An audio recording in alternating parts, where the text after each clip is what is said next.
জনিত জনক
জয় জয়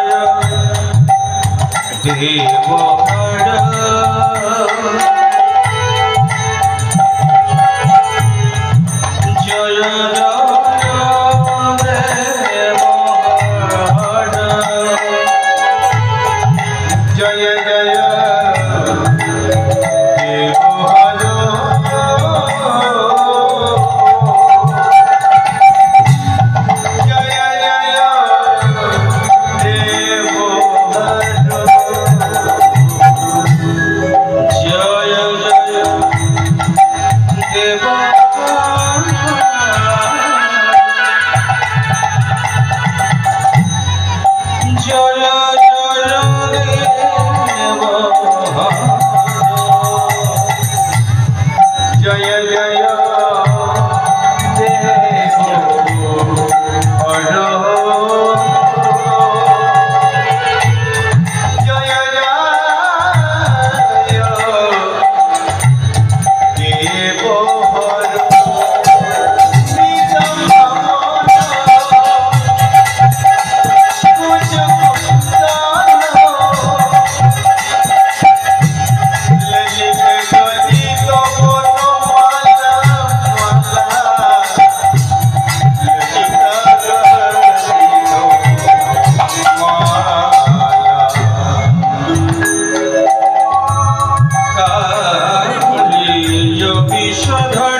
জয় নিত্যানন্দ জয় গৌরচন্দ্র শ্রী অদ্বৈত চন্দ্র জয় জয় গৌর ভক্ত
हरि बोल हरे कृष्ण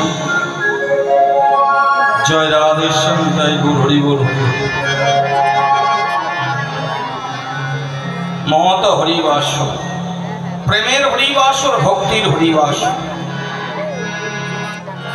এখানে হরিবাসর বলা হলো কেন হরি যেখানে বাস করে সেটাই তার ঘর হয়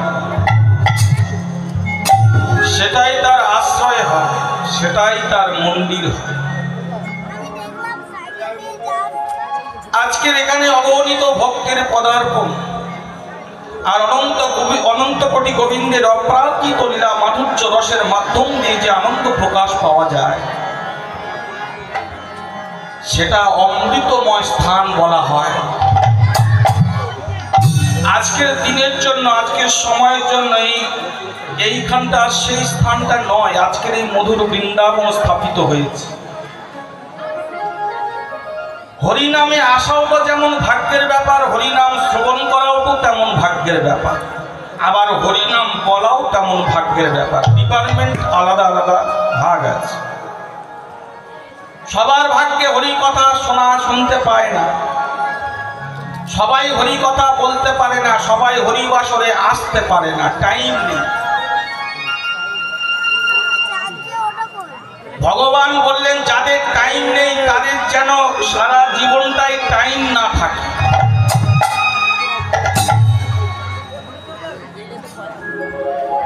অনন্ত কোটি গোবিন্দের অপ্রাকৃত লীলা মাধুর্য রস যেখানে আস্বাদন হয়, এই নামামৃত সুধা পান করলে কি হয়, হরিনামে এলে কি হয়, সবচেয়ে হরিনামের যেটা বেটার বস্তু সেটা হলো অমানুষ থেকে মানুষ তৈরি হওয়া যায়। একদম অমানুষ থেকে মানুষ তৈরির কারখানা, এটাই হলো হরিবাস। অজ্ঞানতা জীব চৈতন্যকে ফিরিয়ে আনা, জ্ঞানের প্রকাশ পাওয়া, জ্ঞানের প্রজ্বলিত প্রদীপ হৃদয়ের মধ্যে জ্বালিয়ে দেওয়া প্রত্যেকটি মানুষের কর্তব্য। যতদিন না আপনার হৃদয় মন্দিরে জ্ঞানের প্রজ্বলিত প্রদীপ আপনারা জ্বালাতে পারছেন, ততদিন হাজার হরিনাম শুনলেও আপনাদের ভগবত কৃপা হবে না। ভক্তমণ্ডলী, ভক্তিমতী মায়েরা, তাহলে হরিনামটা আনলো কে? আজ থেকে বাংলায় 892 সালে সচিব নন্দন গৌর হরি, তিনি বৃন্দাবন ধাম পরিত্যাজ্য করে, সুখ ঐশ্বর্য, সুখ প্রাচুর্য, সুখ বিলাস পরিত্যাজ্য করে আমাদের মতো অনাচারী, অত্যাচারী, পাপী, ব্যভিচারী, কৃষ্ণ বলা বহির্মুখী জীব, এদেরকে উদ্ধার করবার প্রত্যাশায় শ্রী শ্রী শচী গর্ভ সিন্ধু মাঝে রাধা রূপ সমর্পিত কৃষ্ণ রূপ চক্র সেটার নবদ্বীপ বঙ্গভূমির মাটিতে অবতীর্ণ ছিল। কতদিন? মাত্র 48 বৎসর ছিল, লীলা করে 24 বৎসর পর্যন্ত উনি নদিয়ায় হরিনাম বিতরণ করেছে। 24 বৎসর পরে উনি সন্ন্যাস মন্ত্র দীক্ষায় দীক্ষিত হয়ে সন্ন্যাসী হয়ে উনি চলে গেছে। অনেকজন অনেকভাবে কথা বলছে। গৌরাঙ্গ মহাপ্রভু কেউ বলে খুন হয়েছে, কেউ বলে জগন্নাথ বিগ্রহের সঙ্গে মিলিত হয়ে গেছে, কেউ বলে পুরীর সমুদ্রে ঝাঁপ দিয়েছে। যাই হোক, অনেক কিছু জানবো, অনেক কিছু বুঝবো, অনেক কিছু শুনবো। আমাদের সবচেয়ে বড় আশ্চর্য বিষয়টা কি জানেন? সবচেয়ে আশ্চর্য বিষয় হলো মৃত্যু। শুধু আশ্চর্য বিষয় নয়, এত ভয়ঙ্কর বস্তু মৃত্যু। অনেকে বলে মৃত্যু হয়ে গেলে তার সব গুণ উদ্ধার হয়ে যায়, না, একদম ভুল সিদ্ধান্ত। মৃত্যুর পরে আমাদের আবার একটা স্থানে যেতে হয়। আত্মা অবিনশ্বর, আত্মার কোনো মৃত্যু হয় না।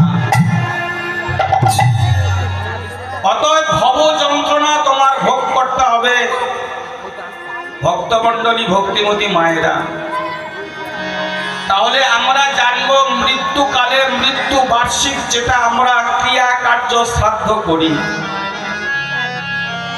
এই শ্রাদ্ধ কিন্তু ভাগবতে নেই যে শ্রাদ্ধ ক্রিয়া কর্ম করতে হবে। কিন্তু করছি কেন? সর্বপ্রথম শ্রাদ্ধ কে করেছিলেন সেটা জানি, এবং মৃত্যুর পরে আমরা গয়া ধামে যাই। কমাস পরে গয়া ধামে পিতৃ আন্তষ্টিক পিণ্ডদান করলে পিতা স্বর্গ লাভ করবে সেটা আমাদের জানতে হবে। কিন্তু গয়া ধাম কে? সেই গয়াসুর, যার কাছে পিণ্ডদান করলে পিতৃপুরুষ স্বর্গধাম করে, সে ব্যাপারটা আমরা জানি। শ্মশানে আমরা সবাই যাই, দুটো বস্তুকে রেখে আসি, একটা হলো কোদালের বাঁট আর একটা হলো কলসি। কে এই কোদালের বাঁট, কে এই কলসি কেন বা রেখে আসা হয়, কেন কলসিটা ভেঙে আসা হয়? যাবার সময় খই মুড়ি ছড়িয়ে ছড়িয়ে যায়, টাকা ছড়িয়ে ছড়িয়ে যায়, এ বিধান কে দিয়েছিল, কেন ছড়াতে হয়? অনেক কিছু জানবো, যেটা প্রত্যেক দিন নৈতিক কর্মের মধ্যে প্রত্যেকটা ঘরে তুলসী মঞ্চ আছে, তুলসী মঞ্চের কাছে আমরা প্রত্যেক দিন 5টা করে অপরাধ করি। সেই জন্য আমরা না বুঝে অপরাধগুলো করি। এই 5টা অপরাধ বর্জিত তুলসী মঞ্চে যদি প্রতিদিন সন্ধ্যা প্রদীপ দেওয়া যায়, অপরাধ মুক্ত, তাহলে আমি গ্যারান্টি দিয়ে বলছি আপনাদের যেই ব্যক্তি করবে সংসারে সুখ অবশ্যই হবে। আমি বলছি না আপনারা 4তলা বাড়ি বানান, টাকা থাকলে শান্তি নেই গো। শান্তিতে একটা অন্য বস্তু।